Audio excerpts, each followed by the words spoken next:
to my notice.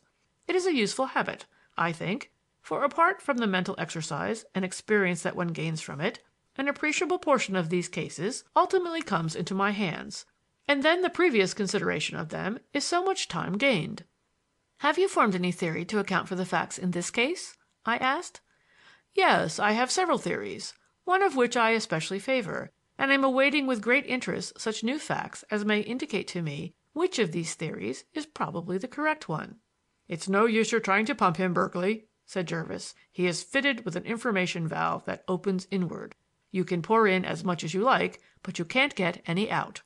Thorndyke chuckled.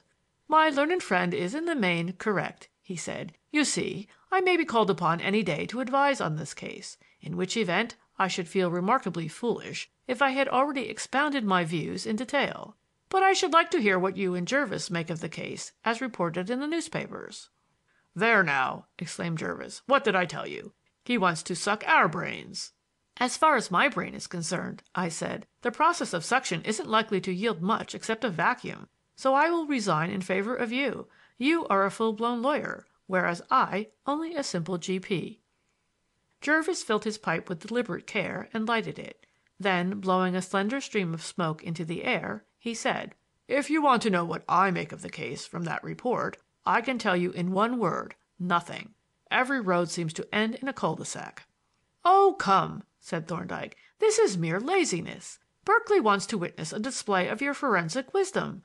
A learned counsel may be in a fog; he very often is, but he doesn't state the fact baldly. He wraps it up in a decent verbal disguise. Tell us how you arrive at your conclusion. Show us that you have really weighed the facts." "Very well," said Jervis. "I will give you a masterly analysis of the case, leading to nothing." He continued to puff at his pipe for a time with slight embarrassment, as I thought, and I fully sympathized with him. Finally he blew a little cloud and commenced. "The position appears to be this. Here is a man seen to enter a certain house, who is shown into a certain room and shut in. He is not seen to come out, and yet when the room is next entered it is found to be empty, and that man is never seen again, alive or dead. That is a pretty tough beginning. Now, it is evident that one of three things must have happened. Either he must have remained in that room, or at least in that house, alive, or he must have died, naturally or otherwise, and his body have been concealed, or he must have left the house unobserved. Let us take the first case.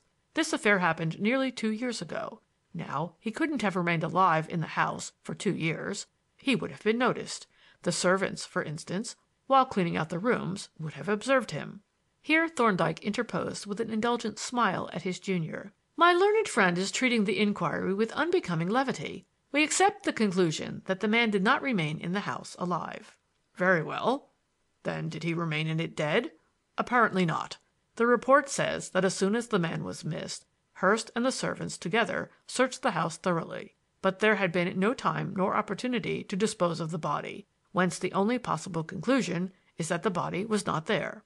Moreover, if we admit the possibility of his having been murdered, for that is what concealment of the body would imply, there is the question: who could have murdered him? Not the servants, obviously, and as to Hurst, well, of course we don't know what his relations with the missing man may have been. At least, I don't." "Neither do I," said Thorndyke. "I know nothing beyond what is in the newspaper report and what Berkeley has told us." "Then we know nothing. He may have had a motive for murdering the man, or he may not. The point is that he doesn't seem to have had the opportunity. Even if we suppose that he managed to conceal the body temporarily, still there was the final disposal of it. He couldn't have buried it in the garden with the servants about. Neither could he have burned it. The only conceivable method by which he could have got rid of it would have been that of cutting it up into fragments and burying the dismembered parts in some secluded spots or dropping them into ponds or rivers. But no remains of the kind have been found, as some of them probably would have been by now, so there is nothing to support this suggestion. Indeed, the idea of murder, in this house at least, seems to be excluded by the search that was made the instant the man was missed. Then, to take the third alternative, did he leave the house unobserved? Well, it is not impossible, but it would be a queer thing to do. He may have been an impulsive or eccentric man. We can't say. We know nothing about him. But 2 years have elapsed and he has never turned up, so that if he left the house secretly, He must have gone into hiding and be hiding still. Of course, he may have been the sort of lunatic who would behave in that manner, or he may not. We have no information as to his personal character. Then there is the complication of the scarab that was picked up in the grounds of his brother's house at Woodford. That seems to show that he visited that house at some time, but no one admits having seen him there, and it is uncertain, therefore, whether he went first to his brother's house or to Hurst's. If he was wearing the scarab when he arrived at the Eltham house, he must have left that house unobserved and gone to Woodford. But if he was not wearing it, he probably went from Woodford to Eltham, and there finally disappeared. As to whether he was or was not wearing the scarab when he was last seen alive by Hurst's housemaid, there is at present no evidence.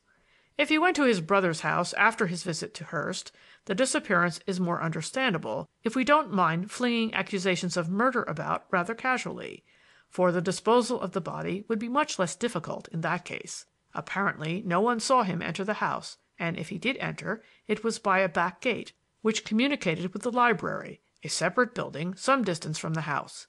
In that case, it would have been physically possible for the Bellinghams to have made away with him. There was plenty of time to dispose of the body unobserved, temporarily at any rate. Nobody had seen him come to the house, and nobody knew that he was there, if he was there, and apparently no search was made, either at the time or afterward.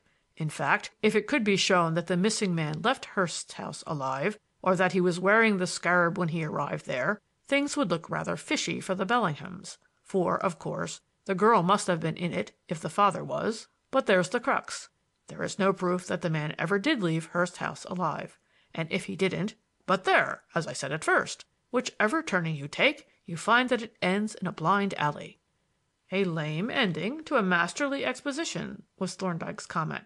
I know, said Jervis, but what would you have?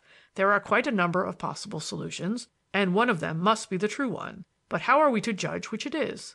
I maintain that until we know something of the parties and the financial and other interests involved, we have no data. There, said Thorndyke, I disagree with you entirely. I maintain that we have ample data. You say that we have no means of judging which of the various possible solutions is the true one.